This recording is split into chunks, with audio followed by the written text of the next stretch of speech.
beware, you're in for a scare. During the 1990s, children's author R.L. Stine defined a generation of children with his hit series Goosebumps, which ran for 62 novellas, also inspiring a Canadian TV show, a number of spin-off series, and enjoyed a revival in the 2010s, even getting 2 movies as well as 3 more spin-offs featuring original and new concepts. The original books were mainly standalone novellas taking advantage of stock horror tropes and supernatural threats, with the 12-year-old everyman, or woman, for the reader to apply their traits to. The supernatural threats or villains range from sympathetic and benign to misunderstood and lonely to selfish and evil. The stories, while often having horrific undertones, are written in a way that is so easy to digest but also exciting. What really captures me about this series, in spite of it being for children, is the grey areas of morality used with both the protagonist and antagonist, often deconstructing the stock characters of child hero and horror genre villain, and also adding the non-supernatural threats in a child's life that real children face. The protagonists are often as flawed or even more flawed than the villains, such as Book 32's protagonist Cooper, who is afraid of everything, or Book 56's protagonist Sarah, who is so socially awkward that gets upset over minor problems.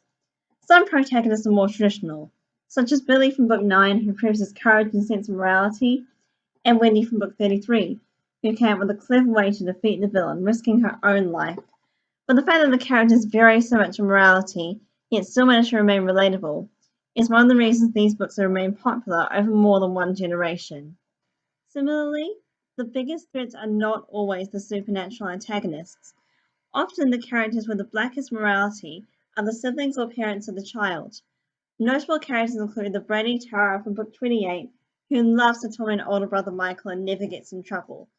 Bully Mickey from Book 32, who spends his life trying to make his younger brother freak out. And Tim's mother from Book 41, who allows her daughter to beat up Tim with karate because girls need to know how to defend themselves, while refusing to take Tim's own passions seriously. Not all the siblings and parents are abusive or misguided, but many of them have these tendencies, which appeals to a child who is often in trouble with adults, making them feel validated. The families, despite their frequent failings, are not considered the true antagonists, however. The intended antagonists have varying degrees of good and evil, when the motivations for usually immoral actions, sometimes being selfish or extreme rather than malicious. The series gives children a chance to look deeper into a character and remind them that in real life, a villain is not a villain just because they're evil. In this series, they might just be unhappy or just want to be left alone. Although the antagonists children encounter in real life aren't necessarily the ghosts or Bigfoots, the motivations in these books are just as human as theirs. Possibly the most engaging and sympathetic supernatural threats in the books are the ghosts and the dead characters. The most notable versions appear in the books 1, 22, and 56, each featuring dead characters who want the protagonist to die for various reasons.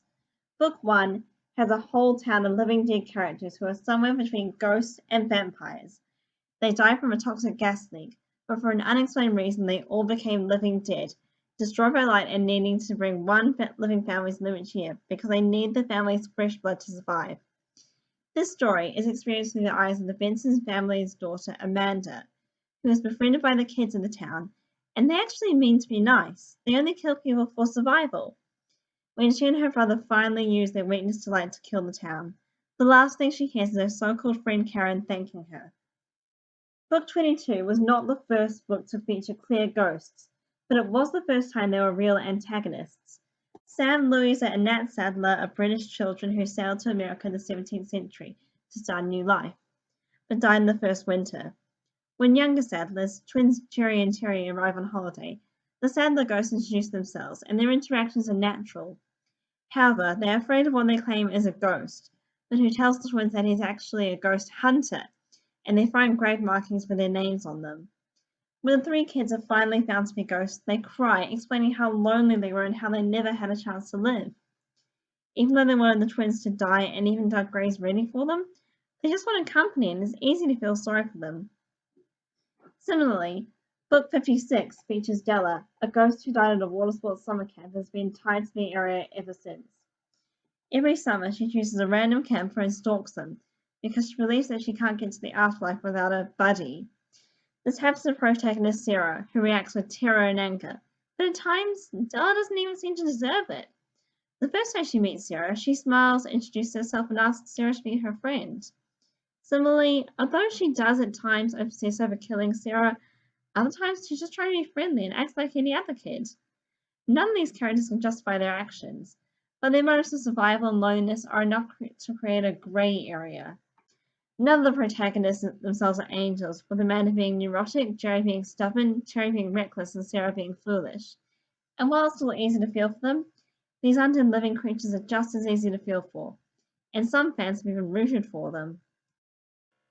Even though I really enjoy reading about the ghost antagonists, I actually prefer the antagonists who actually lean towards benign, good, or neutral in both their actions and their intentions.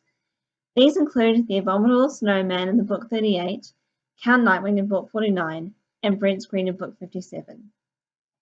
The Abominable Snowman is more of a neutral character. As many people know, he is the mythical creature from the Himalayas that is part human, part ape. Although he appears to have ape little intelligence, he is not violent or territorial towards protagonist Jordan. His most aggressive act is stealing the hero's trail mix, and the third is more about the magic snow he brings back to Pasadena when the heroes bring him there. Similarly, Count Nightwing is a vampire, but he is not antagonistic. All he wants is to find his fangs and uses a can called vampire breath in order to remember where he left them. He accidentally brings protagonist Freddy and a friend of his to a castle, but admits he does not know how to get them home, and offers to turn them into vampires once he's found his fangs, clearly thinking he's doing them a favor. At one point, he even saves Freddy's life. Even though the kids don't want to be turned into vampires, Nightwing's intentions are completely innocent and he thinks he's doing the right thing. Finally, Brent Green is an ordinary child who happens to be invisible. His parents turn him invisible for some reason, and he's decided to go and live with a family, and attempts to befriend Sammy, the protagonist.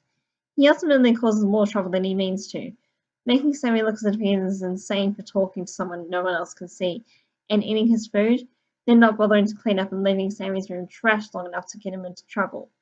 At one point, he pretends to be a ghost to help Sammy with a project involving a ghost story, but becomes dangerously violent.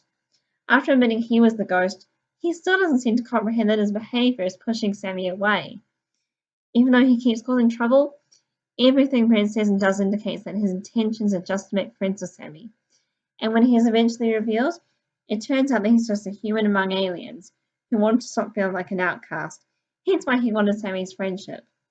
Like the other two protagonists, he has no evil intentions, all the antagonists only due to being supernatural threats. They are generally well-meaning creatures who have the wrong ideas.